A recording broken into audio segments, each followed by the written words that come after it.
untuk bermanhaj salaf. Ini hukumnya adalah wajib. Wajib hukumnya bagi seorang muslim bermanhaj salaf.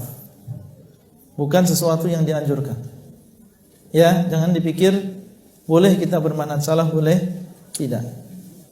Karena bermanhaj salaf hakikatnya adalah mengikuti ajaran yang murni yang dibawa oleh Nabi SAW itu sendiri. Ya, salaf itu artinya dan pendahulu kita. Ya, pendahulu kita yang paling terdahulu adalah para sahabat. Maka kita harus bermanhaj seperti mereka. Dan sudah kita sebutkan tadi kelebihan para sahabat. Bagaimana keutamaan mereka dari sisi bahasa, dari sisi pemahaman, mereka nomor satu. Bagaimana kecintaan mereka kepada Rasulullah, mereka nomor satu. Belum lagi amalan. Para sahabat itu kalau sudah mengetahui sesuatu, mereka amalkan, Bu. Ummu Habibah, istri Nabi SAW. Beliaulah yang meriwayatkan hadis tentang 12 rakaat setiap hari. Yang disebutkan dalam hadis, barang siapa yang melakukan 12 rakaat setiap hari, setiap malamnya, yaitu dinamakan dengan salat rawatib, maka akan dibangunkan rumah di dalam surga. Ini yang meriwayatkan Ummu Habibah, istri Nabi SAW. Dan hadis ini sahih diriwayatkan oleh Imam Muslim. Beliau sebagai seorang istri, kelebihannya beliau mengetahui apa yang dilakukan oleh Nabi di rumah. Nabi gimana sholat rawatib? Karena saat itu beliau rawatibnya bukan di masjid, tapi di mana? Di rumah. Beliau kalau sebelum subuh 2 rakaat. Ya, sebelum zuhur 4 rakaat. Pulang dari zuhur beliau sholat lagi di rumah, dilihat 2 rakaat.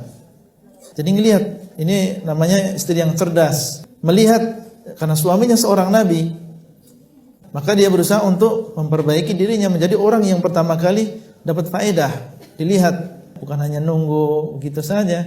Ya, melihat bagaimana dia beribadah. Ketika pulang zuhur, sholat 2 rakaat. Ketika setelah maghrib, sholat 2 rakaat. Setelah sholat isya, dia sholat 2 rakaat. Dihitung 12 rakaat. Dan Nabi SAW mengatakan dalam hadis, barang siapa yang sholat sehari semalam 12 rakaat, dia akan dibangunkan rumah di dalam surga. Apa kata Ummu Habibah?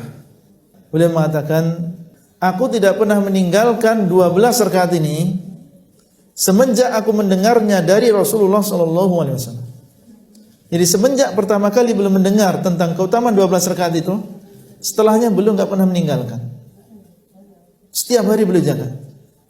Eman, ya, sayang, sudah mendengar dengan telinganya sendiri, kemudian sunnah ini beliau tinggalkan. Enggak, beliau tidak mengatakan sampai ya saya tidak meninggalkannya semenjak saya mendengarnya.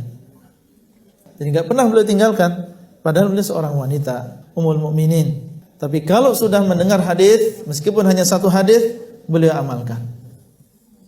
Dan banyak lagi contoh-contoh yang lain yang jelas mengikuti para sahabat. Ini adalah sebuah kewajiban dan ini adalah cara kita untuk bersatu di dalam agama. Tidak ada jalan keselamatan bagi kita kecuali mengikuti para sahabat. Hadis tentang perpecahan umat, semuanya masuk neraka kecuali satu golongan. Ternyata golongan tadi sangat erat hubungannya dengan para sahabat. Karena mereka berjalan di atas jalan mereka, yang mengikuti sunnah mereka, ya ini yang selamat.